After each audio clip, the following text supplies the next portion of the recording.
નમસ્કાર શ્રોતા મિત્રો, હું દિનેશભાઈ શાહ, પ્રમુખ અંધ અપંગ માનવ કલ્યાણ સોસાયટી માંડવી. આજે અંધ અપંગ માનવ કલ્યાણ સોસાયટી માંડવી અને કચ્છ જિલ્લા ગ્રામ વિકાસ સમિતિ ગોધરા આનો સંયુક્ત ઉપક્રમે સિલાઈ મશીન, ટ્રાયસિકલ અને વ્હીલચેર વિતરણનો લોકાર્પણનો નાનો સરખો કાર્યક્રમ રાખવામાં આવ્યો હતો. આપ સૌ જાણો છો તે મુજબ આપણા માનનીય વડાપ્રધાન નરેન્દ્રભાઈ મોદી સાહેબ હમણાં એક કાર્યક્રમ શરૂ કર્યો છે, જન કલ્યાણ અને વિકાસલક્ષી કાર્યક્રમો. સમગ્ર દેશમાં મોદી સાહેબની સૂચનાથી જન કલ્યાણ અને વિકાસલક્ષી કાર્યક્રમો શરૂ કર્યા છે. અને કચ્છ જિલ્લાની વાત કરીએ તો કચ્છ જિલ્લાના કલેક્ટર શ્રી રાણવસિયા સાહેબે એની સૂચનાથી કચ્છ જિલ્લામાં પણ આ કાર્યક્રમો શરૂ થઈ ચૂક્યા છે. એ કાર્યક્રમની અંતર્ગત આજે આ લોકાર્પણનો કાર્યક્રમ ગોઠવવામાં આવ્યો હતો. આમ તો હું દિનેશભાઈ શાહ જ્યારે પ્રમુખ તરીકે 16મી એપ્રિલના ચૂંટાયો ત્યારે જ જાહેર કર્યું હતું કે દર મહિનાની 1લી તારીખે લોકાર્પણનો કાર્યક્રમ ગોઠવશું. એમાં જરૂરતમંદોને સિલાઈ મશીન, દિવ્યાંગોને ટ્રાયસિકલ, વ્હીલચેર વગેરે આપીશું. પણ વચ્ચે હમણાં જ એ કાર્યક્રમ કર્યો 1લી તારીખે. ત્યાર પછી જરૂરિયાત ઊભી થતાં આજે સમગ્ર કચ્છ જિલ્લામાં 3 સિલાઈ મશીન, 3 વ્હીલચેર અને 3 ટ્રાયસિકલ આજે અર્પણનો કાર્યક્રમ થયો. અને આજે આ કાર્યક્રમમાં માંડવીના તાલુકા વિકાસ અધિકારી શ્રી પરમાર સાહેબ, અમારા સંસ્થાના મંત્રી શાંતિલાલભાઈ ગણાત્રા, સંસ્થાના ખજાનચી પ્રતાપભાઈ ચોથાણી, મસ્કા ગ્રામ પંચાયતના પૂર્વ સરપંચ અને માંડવી તાલુકા પંચાયતના સત્તાપક્ષના નેતા કીર્તિભાઈ ગોર અને માંડવી તાલુકા પંચાયતના સદસ્ય શ્રી ગઢવીભાઈ આ કાર્યક્રમમાં ઉપસ્થિત હતા. અને આ કાર્યક્રમની ઉપસ્થિતિમાં થયો અરવિંદભાઈ જોશી, જે ગોધરા ગ્રામ વિકાસ સમિતિના પ્રમુખ છે, એ સતત મુંબઈમાં બેસીને માંડવીમાં 1 મહિનો હોય, ગોધરા હોય, કચ્છમાં અનેક જગ્યા હોય અને પાછા મુંબઈ જાય અને મુંબઈમાં બેઠે બેઠે પાછા કચ્છને જ ચિંતા કરે છે. દિવસો કહીને રોજ લાખો રૂપિયાનો લોકોને ઉપયોગી થઈ રહ્યા છે. આપણે સૌ પ્રાર્થના કરીએ કે અરવિંદભાઈને ભગવાન લાંબુ આયુષ્ય આપે. અને આજે જે દાતાઓએ સાથ સહકાર આપ્યો છે એ બધાનો હું આભાર માનું છું. અને આ સંસ્થા અમારી અંધ અપંગ માનવ કલ્યાણ સોસાયટી જે છેલ્લા 34 વર્ષથી કાર્યરત છે અને કચ્છ જિલ્લા ગ્રામ વિકાસ સમિતિ જે છેલ્લા 28 વર્ષથી કાર્યરત છે, આ બે સંસ્થાઓ સાથે મળીને 2 વર્ષને જે મોદી સાહેબે વાત કરી છે લોકાર્પણની અને વિકાસલક્ષી કાર્યક્રમોની, અને ખાસ કરીને મહિલાઓને આત્મનિર્ભર કેમ બનાવવા, આ કાર્યક્રમ અમે કરી રહ્યા છીએ. ફરીથી લોકોની જરૂરિયાત જેમ જેમ આવતી જશે તેમ તેમ અમે સંતોષ રહેશું. જય જિનેન્દ્ર. નમસ્કાર.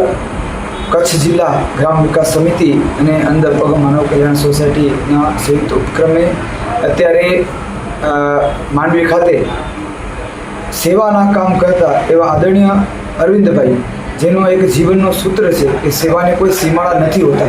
જ્યાં જરૂરતમંદ લોકોને કોઈ પણ કાર્યની જરૂર હોય, એ ચાહે સિલાઈ મશીન હોય, ટ્રાયસિકલ હોય કે વ્હીલચેર હોય કે બોર્ડર ઉપર આપણી રક્ષા કરતા દેશના મા ભારતીના સપૂતો માટે કુલરની વ્યવસ્થા હોય કે પંખાની વ્યવસ્થા હોય, અરવિંદભાઈ એક મેસેજ નાખે એટલે અનેક દાતાઓ એમનો પડેવા બોલ ઝીલી લે છે. અને આ સેવાનો ભગીરથ કાર્ય જ્યારે થાય છે ત્યારે આપણી વચ્ચે આજ રોજ માંડવીના તાલુકા વિકાસ અધિકારી આદરણીય મયુરભાઈ પરમાર સાહેબ જ્યારે ઉપસ્થિત છે, ત્યારે એમની ઉપસ્થિતિમાં સાથે શાંતિલાલભાઈ, પ્રકાશભાઈ અને પ્રતાપભાઈ અને સંસ્થાના માનનીય અધ્યક્ષ અને આ સેવાનું કાર્ય કરતા એવા દિનેશભાઈના અધ્યક્ષ સ્થાને આજે અહીં 3 ટ્રાયસિકલ, 3 વ્હીલચેર અને 3 મશીનનું વિતરણ કરવાનું આવશે. ત્યારે હું ફરી આ સંસ્થાને આદરણીય અરવિંદભાઈને ખૂબ શુભકામના પાઠવું છું. આવનારા સમયમાં પણ જરૂરતમંદ લોકોને, સાચા લોકોને આવા સાધન સામગ્રી મળતી રહે એવી પણ વિનંતી કરું છું. અને સાથે એક બીજી વિનંતી એ કરીશ કે જેમને જરૂર હોય, જે ઉપયોગમાં લેતા હોય એવા જ લોકો અરજી કરે. પછી એવું નહીં કે ભાઈ ચાલો દાતાઓ દ્વારા મળે છે ને આપણે અરજી કરીએ અને મળી જાય, એવું નહીં. તને સિલાઈ કામથી તમારું ઘરનું ભરણ પોષણ કરવું છો, તમારો રોજગારી તમને મળે છે તો જરૂરથી તમે અરજી કરજો.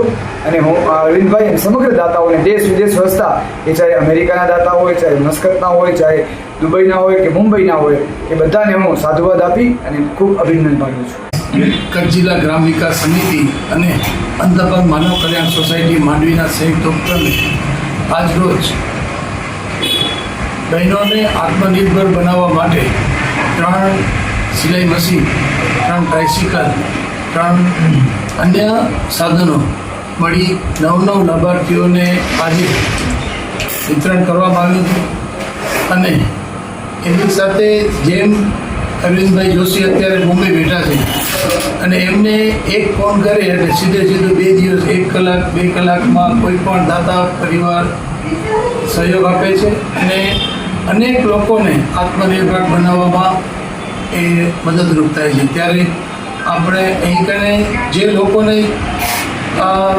ઉપયોગી થયા છે, બહેનો પણ એનામાંથી પોતે રોજગારી મેળવે અને સારી રીતે એનો ગુજરાન ચલાવે એ શુભેચ્છા. જય હિન્દ. જિલ્લા વડોદરા ગણાત્રા અંધ અપંગ માનવ કલ્યાણ સોસાયટીના મંત્રી તરીકે ફરજ નિભાવી છે. આમ તો અમારા જે પ્રમુખ છે દિનેશભાઈ શાહ સર્વા કાર્યક્રમ બાદ પછી પણ સમાચાર આ તે બધી જગ્યાએ 24 કલાક કામ માંગી લે છે અને એનો મુખ્ય ઉદ્દેશ એક જ હોય છે કે સમાજના વધુમાં વધુ લોકોને ખ્યાલ આવે કે આ સંસ્થા શું કરી રહી છે. એમાં પણ આ સંસ્થાને 4 ચાંદ લગાડવા માટે અરવિંદભાઈ જોશી મુંબઈમાં બેઠે એ જાદુની લાકડી એમને ભગવાને એવી આપી છે કે કોઈ પણ માંગણી કરે સમાજ પાસે તો 2 કલાકની અંદર દાતાઓ એમને હાજ પાડે છે અને એ લોકો જ્યાં કમ વહાં હમ. કોઈ પણ લોકો જે હોય એને કોઈ પણ કમી હોય તો એને પૂરક બનવા માટે અરવિંદભાઈ ગ્રામ ગોધરા તેમજ એના સર્વે ટ્રસ્ટીઓ ખૂબ જ પગે આ કામ કરી રહ્યા છે. અને અંધ અપંગ માનવ કલ્યાણ સોસાયટી જે આટલા વર્ષો થઈ ગયા કરોડોની સાધન સહાયતામાં પણ આ અરવિંદભાઈ જોશી બધા ભળી અને સમાજનું એક ઉત્કર્ષ કામ આપણે કરી રહ્યા છીએ. આ જે કામ છે એ ભગીરથ કામ છે. આમ તો દર 1 તારીખે સાધન સહાયતા વિતરણનો કાર્યક્રમ આપણે નિશ્ચિત કરેલો છે, છતાં પણ લોકોની વધુ માંગણીઓ આવતા વચ્ચે આપણે આજે 3 સિલાઈ મશીન, 3 ટ્રાયસિકલ અને 3 વ્હીલચેરનું વિતરણ કર્યું છે.